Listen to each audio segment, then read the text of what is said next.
Hello friends, good morning, जय हिंद। स्वागत है आप सभी का एक बार फिर से मेरे YouTube channel the world affairs GS में। 8 फरवरी 2024 की डेली करंट अफेयर्स के इंपॉर्टेंट प्रश्नों के साथ शुरू करते हैं आज का यह वीडियो। बने रहिए अंत तक दोस्तों। ये रहा पहला प्रश्न। तो किस देश के विदेश मंत्री डॉक्टर हसन महमूद 3 दिन की आधिकारिक यात्रा पर भारत आए?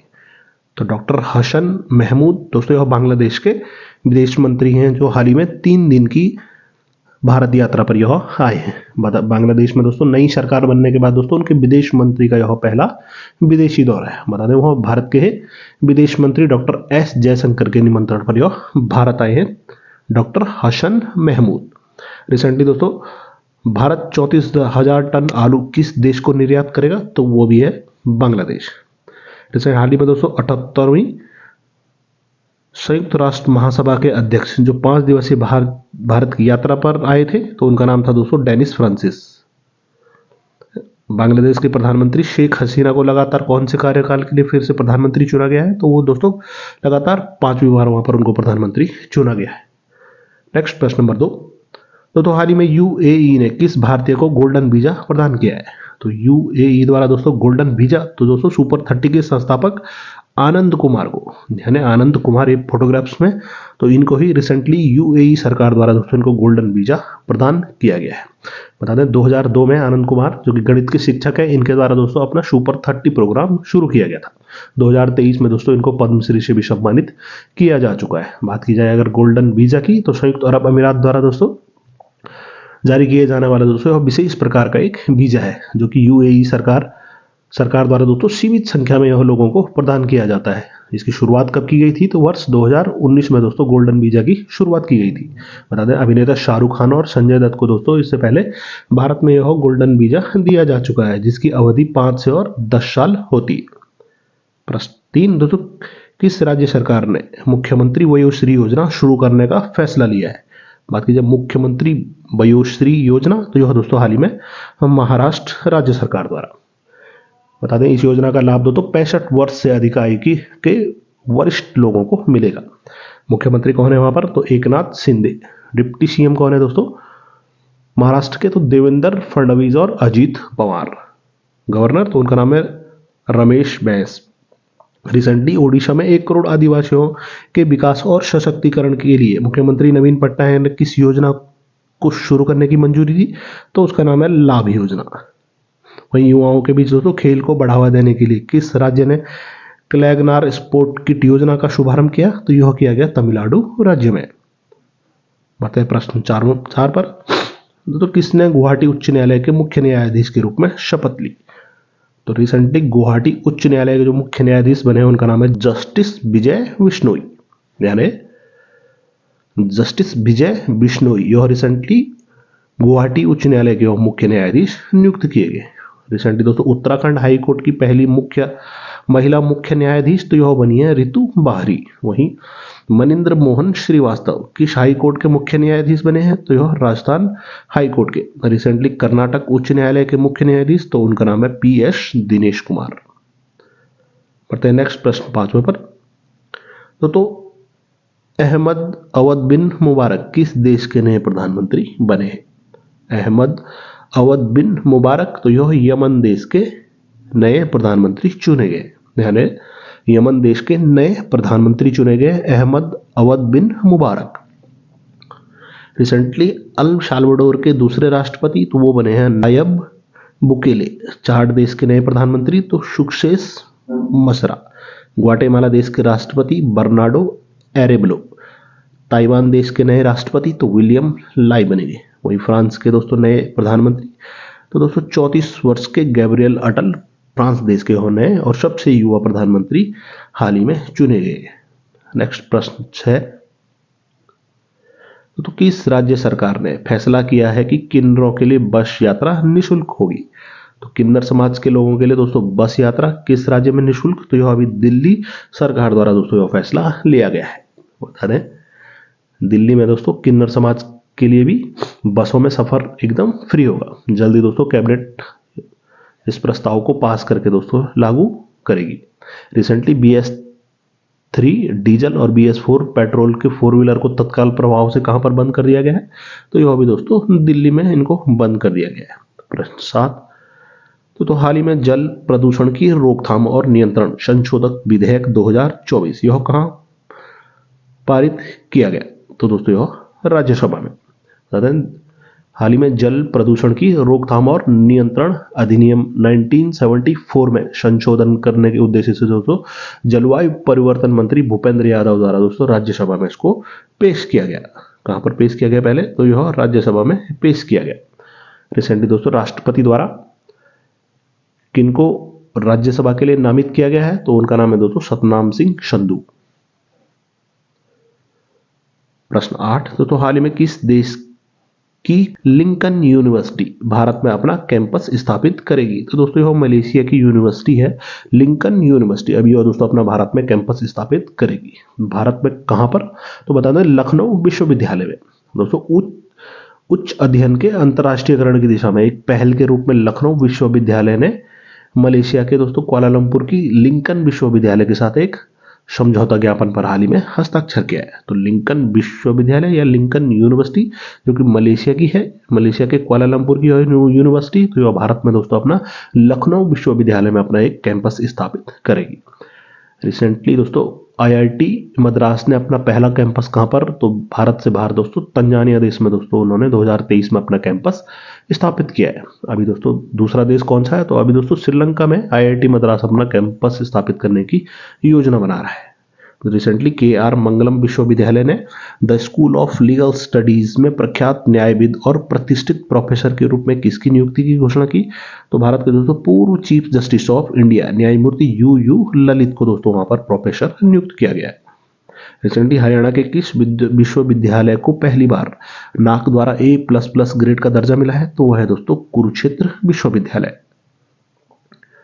9 नंबर प्रश्न, तो भारत म्यांमार सीमा पर कुल कितने किलोमीटर लंबी फेंसिंग व साथ एक लंबी पेट्रोलिंग ट्रैक को बनाया जाएगा? तो दोस्तों रिसेंटली कुछ दिनों ही पहले गृह मंत्री अमित शाह द्वारा दोस्तों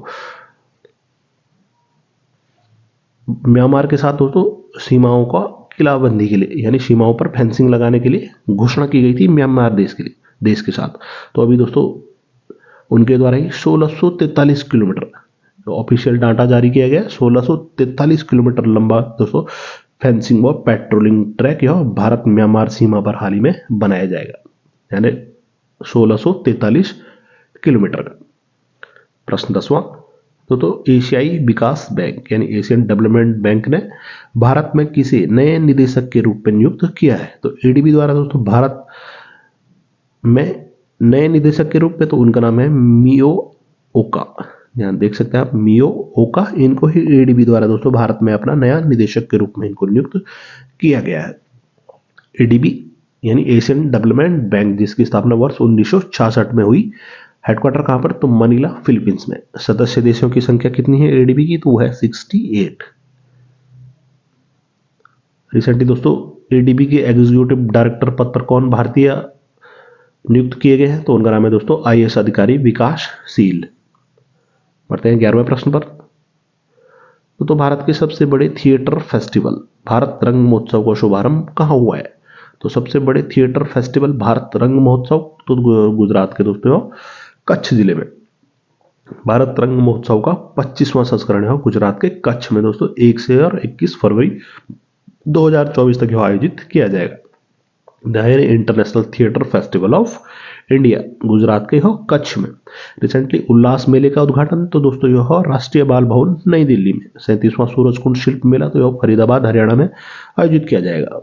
72वीं Akhil Bharatiya police hockey championship का आयोजन तो जम्मू कश्मीर में किया गया। वहीं भारत ऊर्जा सप्ताह के दूसरे संस्करण का आयोजन तो दोस्तों यह गोवा में किया गया।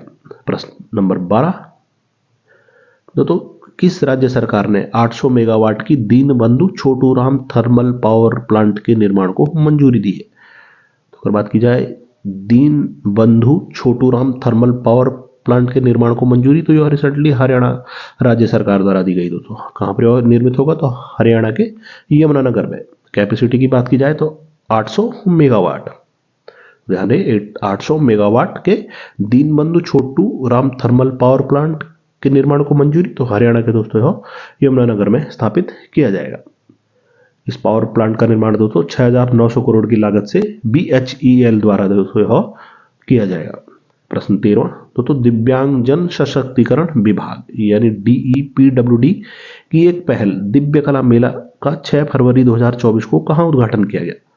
तो दिव्य कला मेला यह 6 फरवरी को दोस्तों त्रिपुरा के अगरतला में इसका उद्घाटन किया गया।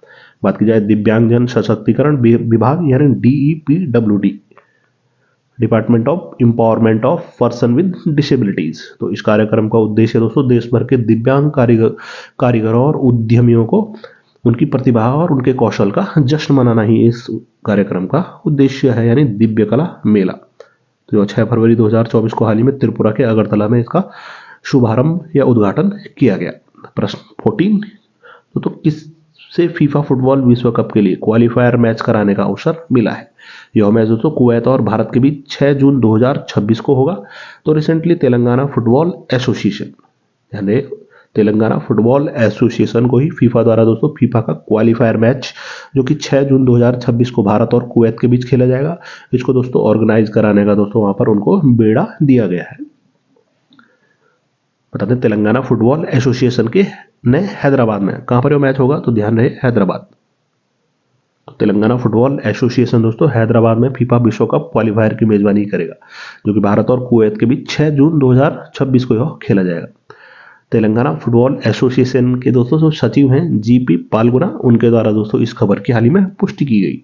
रिसेंटली फीफा के अनुसार 2026 फुटबॉल विश्व कप का फाइनल 19 जुलाई को कहां पर खेला जाएगा? तो वर्ष 2026 का जो फीफा का फुटबॉल है दोस्तों फुटबॉल वर्ल्ड कप है, यह मैक्सिको, कनाडा और US में संयुक्त रूप से आयोजित किया जाएगा। तो उसके दोस्तों US के न्यू जर्सी के मेट लाइफ स्टेडियम में ही 2026 फीफा फुटबॉल विश्व कप का फाइनल आयोजित किया जाएगा।